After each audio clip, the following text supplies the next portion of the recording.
सहस्रावतंसं रत्नाकल्पोज्ज्वलांगं परशुमृगवरा एति हस्तं प्रसन्नं पद्मासीनं समन्तास्तुतममरगणैर्व्याघ्रकृत्तिं वसानं विश्वाद्यं विश्ववन्द्यं निखिलभयहरं पंचवक्त्रं त्रिनेत्रं ॐ कालहर कष्टहर दुःखहर दारिद्र्यहर हर हर महादेव। बोलो शंकर भगवान की जय। श्री गणेशाय नमः। किसी भी भगवान की पूजा प्रारंभ करने के पहले जिन भगवान की हम पूजा करते हैं उनका स्मरण और ध्यान लगाना परम आवश्यक है। ध्यान लगाने के लिए सभी भगवानों के अलग अलग मंत्र दिए गए हैं। रुद्राभिषेक में भगवान शिव का ध्यान मंत्र ध्याये नित्यम महेशम जो है उसका भावार्थ हम यहाँ पर प्रस्तुत कर रहे हैं ताकि भक्तों को यह मालूम हो सके कि जो संस्कृत भाषा में मंत्र दिए गए हैं उसका वास्तविक अर्थ यह है। चांदी के पर्वत के समान जिनकी श्वेत कांति है, जो सुंदर चंद्रमा को आभूषण रूप से धारण करते हैं, रत्नमय अलंकारों से जिनका शरीर उज्जवल है, जिनके हाथों में परशु मृग वर और अभय विद्यमान है, जो प्रसन्न है, जो पद्म के आसन पर विराजमान है, देवतागण जिनके चारों ओर खड़े होकर स्तुति करते हैं, जो बाघ की खाल पहनते हैं, जो विश्व के आदि जगत की उत्पत्ति के बीज हैं और समस्त भयों को हरने वाले हैं, जिनके 5 मुख और 3 नेत्र हैं, उन महेश्वर का हम ध्यान करते हैं। रुद्रा अष्टध्यायी के सभी अध्यायों का पाठ करते वक्त जिन वेद मंत्रों का पाठ किया जाता है, सभी भक्तों को उन वेद मंत्रों के अर्थों का भी ज्ञान होना परम आवश्यक है कि ताकि भक्तों को यह स्मरण रहे कि जिन मंत्रों के द्वारा भगवान शंकर का भगवान शिव का रुद्राभिषेक किया गया है, उनमें जिन मंत्रों का पाठ किया गया है उन मंत्रों के ये भावार्थ हैं। इसलिए हम प्रत्येक मंत्रों का भावार्थ हिंदी में देने की कोशिश कर रहे हैं। श्री गणेशाय नमः। हरि ओम। गणानां त्वा गणपतिगुं हवामहे प्रियाणां त्वा प्रियपतिगुं हवामहे निधीनां त्वा निधिपतिगुं हवामहे वसो मम आहमजानि गर्भधामा त्वमजासि गर्भधामा। श्री गणेश जी के लिए नमस्कार है।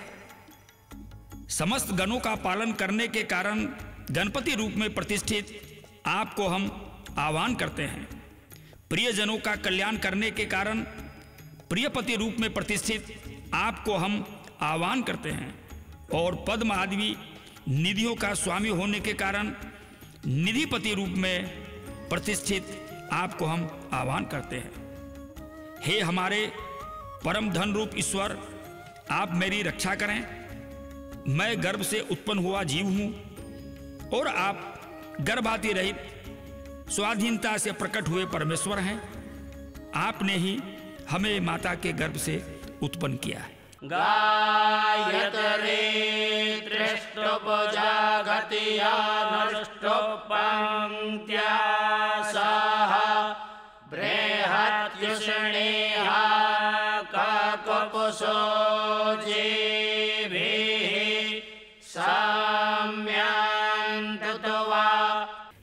परमेश्वर, गान करने वाले का रक्षक गायत्री छंद, जगत में विस्तीर्ण जगती छंद, संसार का कष्ट निवारक अनुष्टुप छंद, पंक्ति छंद सहित बृहति छंद, प्रभात प्रियकारी उष्णिक छंद के साथ ककुप छंद, ये सभी छंद सुंदर उक्तियों के द्वारा आपको शांत करें।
नमस्कार, मैं हूं अर्जित।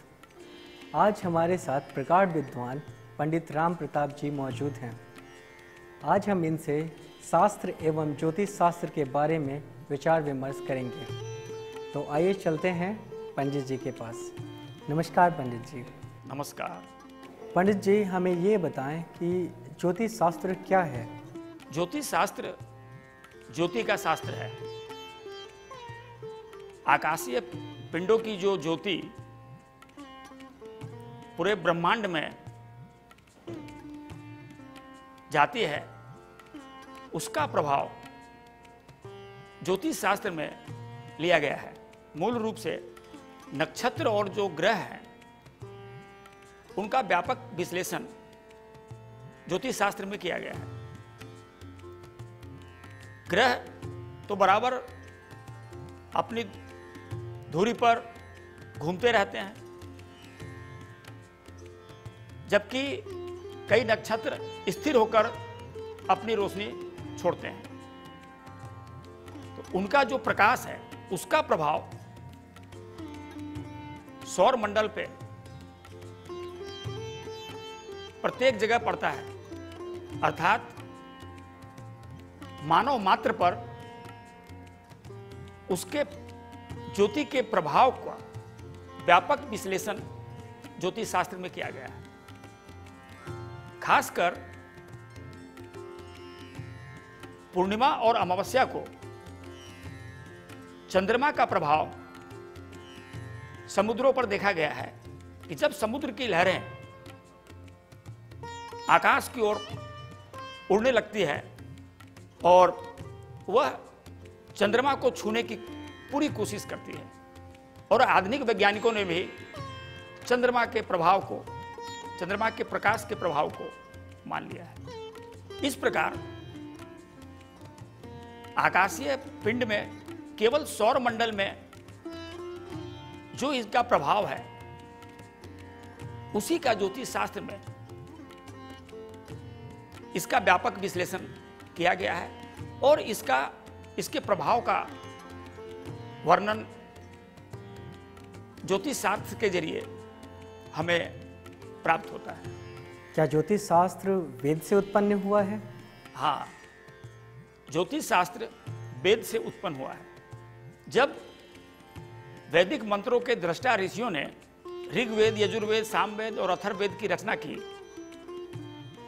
और इनके मंत्रों के गूढ़ रहस्यों को जानने की जब आवश्यकता हुई, तो वेद मंत्रों के अर्थ को जानने के लिए इनके 6 अंग बनाए गए।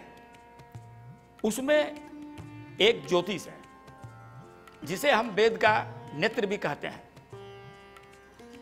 जैसे किसी भी शास्त्र को पढ़ने के लिए उनके अक्षरों का ज्ञान होना आवश्यक है।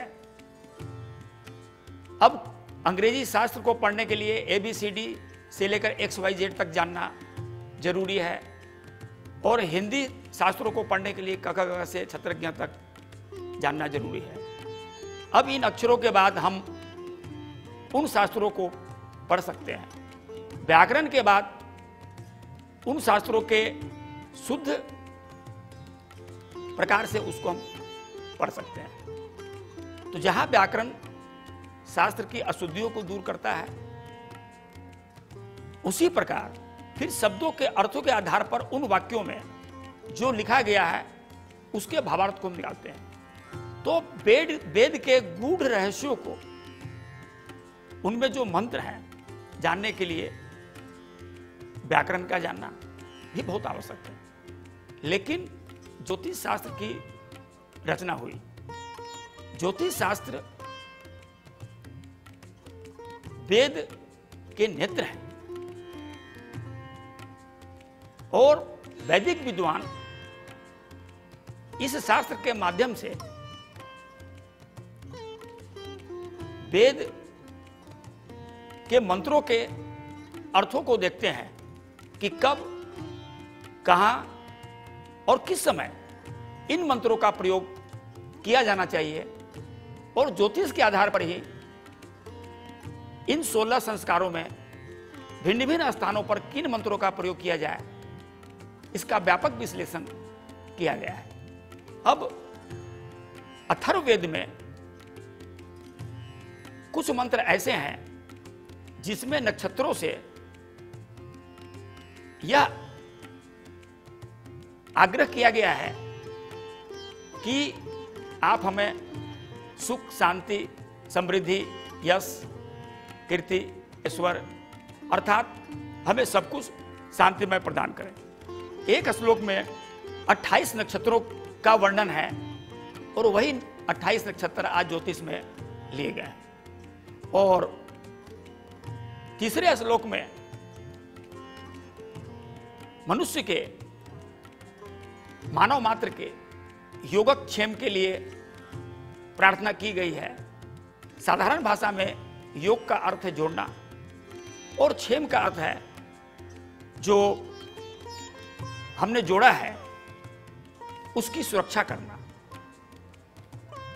और यह जो योगक्षेम है, यह नक्षत्रों के द्वारा हमें प्राप्त हो, ऐसी प्रार्थना की गई है।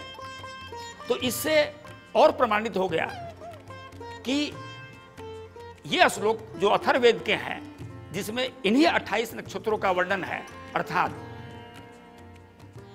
जो ज्योतिष है वह वेद से ही लिया गया है।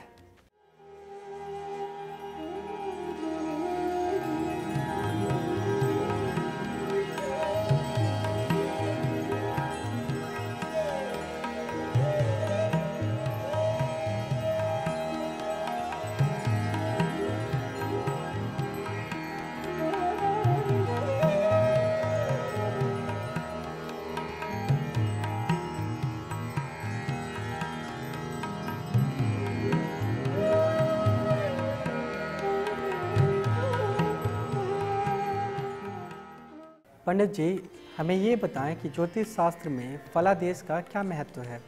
ज्योतिष शास्त्र को 2 भागों में रखा गया है। प्रथम भाग में ज्योतिष की गणनाओं का व्यापक विश्लेषण है, और उसके आधार पर ज्योतिष ग्रंथों की रचना हुई, और उसी आधार पर फिर सभी ग्रह, नक्षत्र, समय,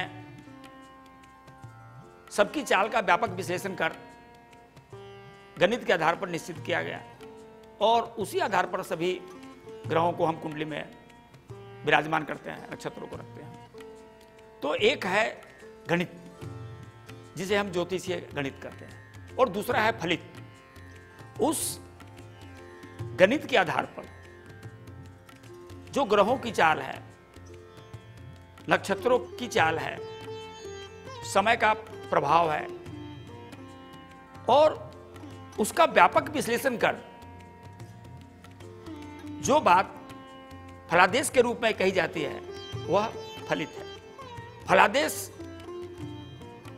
ज्योतिष शास्त्र का बहुत ही महत्वपूर्ण भाग है कि जिसके जरिए ही भूत, वर्तमान, भविष्य के बारे में जाना जा सकता है। और जो फलित है, जो फलादेश है, वह ज्योतिष का विद्वान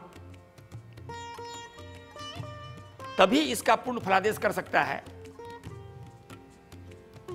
जब गणितीय आधार पर ग्रह नक्षत्र को रखा गया है। इसी के प्रभाव को हम फलादेश के रूप में व्यक्त करते हैं। जैसे किसी जातक की ज्योतिष शास्त्र में जब कोई भी कुंडली रखी जाती है तो जिस व्यक्ति की वह कुंडली होती है उसे हम जातक कहते हैं। तो उस जातक की कुंडली में जो सब कुछ वर्णित है, यह राशि है, ये 9 ग्रह इन्हीं स्थानों पर इन्हीं डिग्रियों में विराजमान हैं, ये ग्रह किस नक्षत्र में है, किस लग्न में जन्म हुआ है, उस आधार पर फिर सभी 12 भावों में राशियां रखी गई। तो इन सबके प्रभावों को ध्यान में रखकर जो बात कही जाती है वही फलादेश है। तो फलादेश का इसमें बहुत बड़ा महत्व है कि इसका अगर ज्ञान नहीं हो तो ज्योतिषीय फलादेश सही नहीं हो सकता। इसलिए ज्योतिष शास्त्र में फलादेश का बहुत बड़ा महत्व है।